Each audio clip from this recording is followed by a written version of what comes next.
민수기 1장에서 인구조사를 했을 때 레위는 여기에 계수되지 않았습니다. 이들이 계수되지 않은 이유는 하나님께 구별되었기 때문입니다. 레위는 따로 구별되어 이 제사장의 직무를 도왔습니다. 그래서 이들은 오늘날로 치면 군 면제를 받았고 오직 이 성막을 관리하는 데 그들은 전념하였습니다. 그런데 오늘 본문을 보면 하나님께서는 모세에게 레위 자손을 계수하라 명령하십니다. 인구조사를 했을 때에 20세 이상 된 사람들을 계수했지만 레위는 태어난 지 1개월 이상 된 어린이도 함께 계수했습니다. 그 이유는 레위는 이스라엘에서 처음 난 자들을 대신하고 나면서부터 하나님의 그 소유이기 때문이었습니다.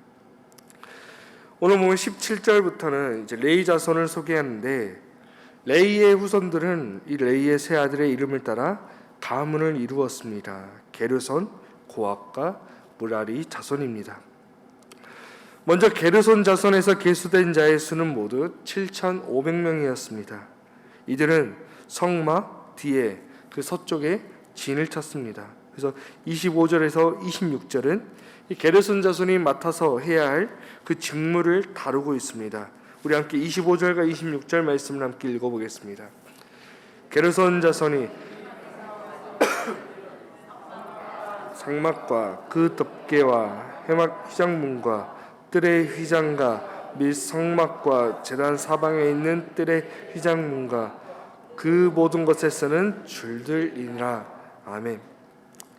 게르손 자손은 성막과 장막과 그 덮개와 해막 휘장문과 뜰의 휘장과 성막과 이 제단 사방에 있는 뜰의 이런 휘장문과 그 모든 것에 쓰는 그 줄을 책임지고 관리해야 했습니다. 이어서 고핫 자손에서 계수된 자의 수는 모두 8,600명이었습니다. 오늘 본문에서는 8,600명으로 표시하고 있지만 우리가 72역을 보면 8,300명으로 표시하고 있습니다. 이들은 성막 남쪽에 진을 쳤습니다. 고핫 자손은 증거계, 떡상, 등잔대, 이 제단을 비롯해서 성소에서 봉사하는 데 사용하는 기구들과 이런 부속 기구들을 관리하는 일을 했습니다. 이렇게 고핫 자손은 성막 안에서 가장 거룩한 그 물건을 관리하는 일을 했습니다. 이들은 진을 이동할 때에 아론과 그의 아들들이 이 법궤와 그에 딸린 모든 기구를 쌓아놓으면 이것들을 불로 메고 갔습니다. 그들은 거룩한 물건이 자신들의 몸에 닿지 않도록 주의해야 했습니다. 왜냐하면 자칫하면 목숨을 잃을 수도 있었기 때문입니다. 그래서 아론의 아들 엘리아살의 지휘 아래 임무를 수행하였습니다.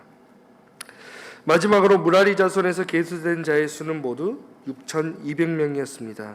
이들은 성막 북쪽에 진을 쳤습니다. 우리 본문 36절과 37절 말씀 함께 읽어보겠습니다.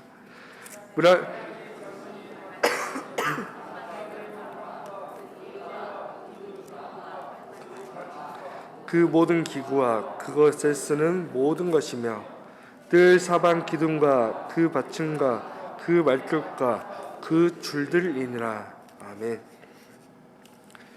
무라리 족속의 주요 직무는 성막의 외벽을 형성하는 널판과 띠, 기둥과 받침, 그리고 모든 기구들과 그들을 묶는 줄을 관리하는 일을 맡았습니다.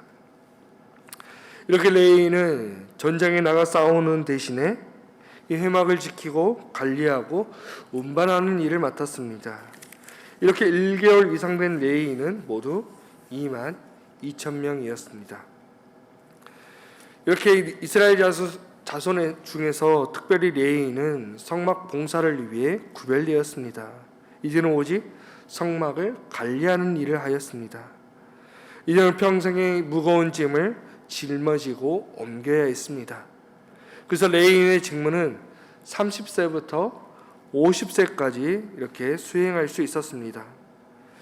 이들은 인생의 중요한 시기에 바로 하나님을 위하여서 이들은 봉사한 것입니다.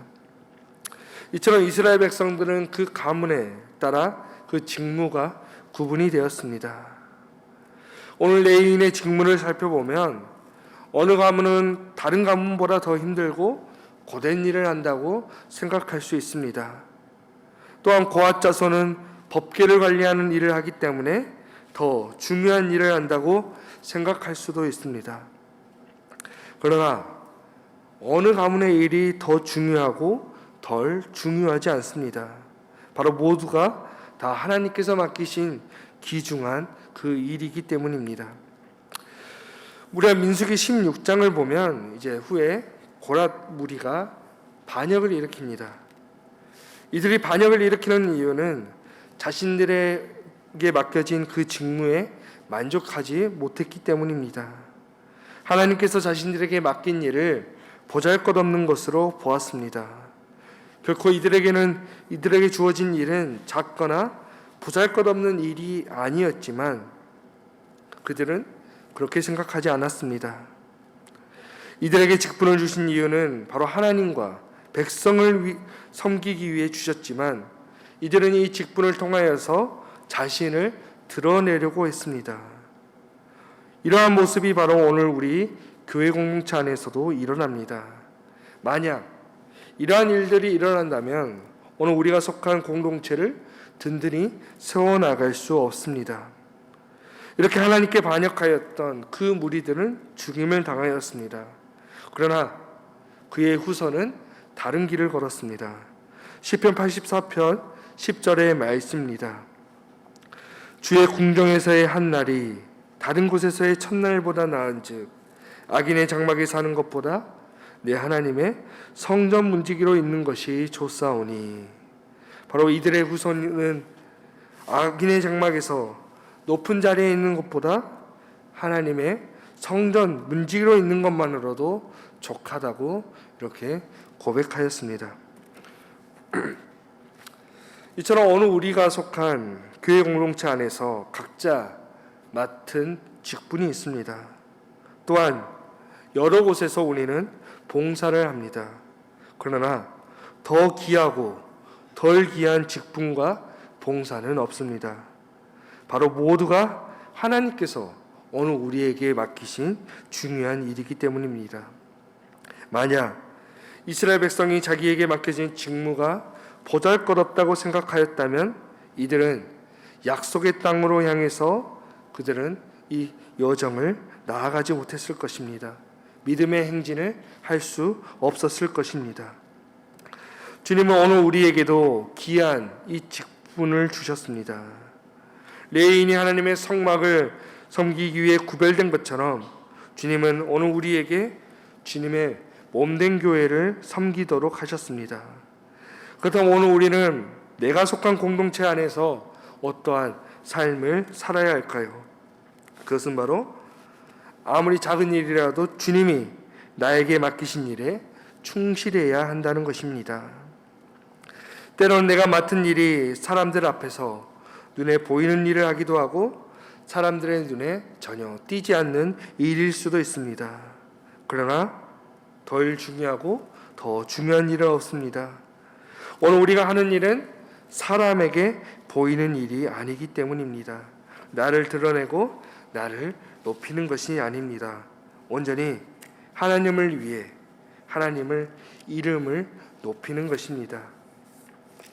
오늘 하루도 삶의 자리에서 내가 속한 공동체 안에서 주님이 나에게 맡기신 그 일을 정말로 귀중하게 생각하고 그 일에 충실하시기 바랍니다. 온전히 오늘 우리가 이 삶 속에서 나를 드러내고 나를 높이는 삶을 사는 것이 아니라 온전히 우리 주님만을 높이는 삶을 사시는 우리 정읍중앙교회 성도님들이 되시기를 주님의 이름으로 축원합니다. 기도하겠습니다.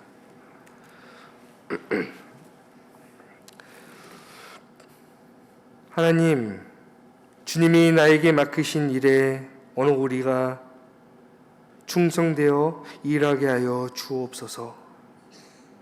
주님이 맡기신 일을 보잘것없는 일이라 생각하지 않고 오히려 작은 일이고 눈에 보이지 않는 것이라도 소중하게 여기고 나를 드러내기보다 온전히 주님만을 높이게 하여 주옵소서. 주님, 이 시간 우리 교우들을 위해 기도합니다. 우리 교우들 광야와 같은 인생길을 걸어갈 때 오직 주님의 말씀만을 의지하게 하여 주시고 주님의 말씀을 등불 삼아 그 인생길을 걸어가게 하여 주옵소서. 또한 이 시간 병상에 있는 우리 교우들 있습니다. 주님, 친히 찾아가셔서 그들과 함께하여 주시고 속히 그 병상의 자리에서 일어서서 주님 앞으로 걸어 나올 수 있도록 주님 역사하여 주옵소서. 오늘 하루도 온전히 우리 주님만을 높이기 원합니다.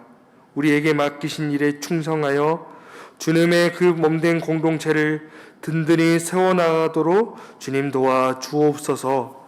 주 예수 그리스도의 은혜와 하나님의 사랑과 성령님의 사귐이 주님이 맡기신 일에 충실하여 온전히 주님을 높이는 성도들에게 지금부터 영원토록 함께 하시기를 간절히 축원하옵나이다. 아멘.